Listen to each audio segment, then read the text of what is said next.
ಚುನಾವಣಾ ಆಯೋಗದ ನಿರ್ದೇಶನದ ಮೇರೆಗೆ ಜಿಲ್ಲೆಯಲ್ಲಿ ಯಶಸ್ವಿಯಾಗಿ ಮತದಾರರ ಪಟ್ಟಿ ವಿಶೇಷ ಸಮಗ್ರ ಪರಿಷ್ಕರಣೆ ಎಸ್ಐಆರ್ ಪೂರ್ಣಗೊಂಡಿದ್ದು, ಕರಡು ಮತದಾರರ ಪಟ್ಟಿಯನ್ನು ಚಾಮರಾಜನಗರ ಜಿಲ್ಲಾಧಿಕಾರಿ ಶ್ರೀರೂಪ ನಿನ್ನೆ ಪ್ರಕಟಿಸಿದರು.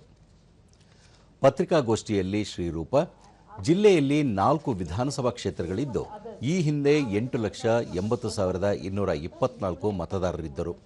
ಎಸ್ಐಆರ್ ಪ್ರಕ್ರಿಯೆ ಪೂರ್ಣಗೊಳಿಸಲಾಗಿದ್ದು, ಇದೀಗ ಜಿಲ್ಲೆಯಲ್ಲಿ 7,91,949 ಮತದಾರರನ್ನು ಗುರುತಿಸಲಾಗಿದೆ.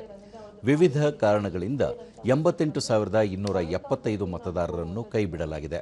ಪ್ರಸ್ತುತ ಕರಡು ಪಟ್ಟಿ ಎಲ್ಲ ಮತಗಟ್ಟೆಗಳಲ್ಲಿ ಮತ್ತು ಕೇಂದ್ರ ಚುನಾವಣಾ ಆಯೋಗದ ಅಧಿಕೃತ ವೆಬ್ಸೈಟ್ನಲ್ಲಿ ಪ್ರಕಟವಾಗಿದ್ದು, ಅರ್ಹ ಮತದಾರರು ಆಯೋಗ ನಿಗದಿಪಡಿಸಿರುವ 11 ದಾಖಲೆಗಳನ್ನು ಸಲ್ಲಿಸಿ ಮತ್ತೆ ಮತದಾರರ ಪಟ್ಟಿಗೆ ಸೇರಬಹುದಾಗಿದೆ ಎಂದು ಹೇಳಿದರು. ಜಿಲ್ಲೆಯಲ್ಲಿ ಈ ಮುನ್ನ 983 ಮತಗಟ್ಟೆಗಳಿದ್ದು, ಇದೀಗ ಮತದಾರರ ಪಟ್ಟಿ ವಿಶೇಷ ಸಮಗ್ರ ಪರಿಷ್ಕರಣೆಯ ಅನ್ವಯ 47 ಹೊಸ ಮತಗಟ್ಟೆಗಳ ಸ್ಥಾಪನೆಗೆ ಸರ್ಕಾರಕ್ಕೆ ಪ್ರಸ್ತಾವನೆ ಸಲ್ಲಿಸಲಾಗಿದೆ ಎಂದು ಅವರು ವಿವರಿಸಿದರು.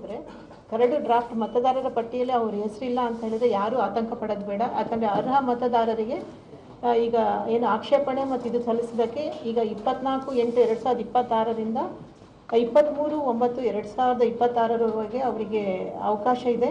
ಮತ್ತು ಅದನ್ನು ಹಿಯರ್ ಮಾಡೋದಕ್ಕೆ ನಮಗೆ 24/8 ಅಂದರೆ ಇವತ್ತಿನ ದಿನವೇ ಶುರು ಆಗಿದೆ. ಅಂದರೆ ಅವರೇನಾದ್ರು ಆಕ್ಷೇಪಣೆ ಏನಾದ್ರು ಕೊಟ್ಟರೆ 24/8/2026ರಿಂದ 22/10/2026 ನಾವು ಆಕ್ಷೇಪಣೆ ಅವ್ರದ್ದೇನಾದ್ರು ಗ್ರೀವೆನ್ಸಸ್ ಇದ್ದರೆ ಅದನ್ನು ಪರಿಶೀಲನೆ ಮಾಡಿಬಿಟ್ಟು ಅವ್ರಿಗೆ ಮತದಾರರ ಪಟ್ಟಿಯಲ್ಲಿ ಸೇರಿಸ್ಕೊಳ್ಳೋದಕ್ಕೆ ಕ್ರಮ ವಹಿಸ್ತೀವಿ.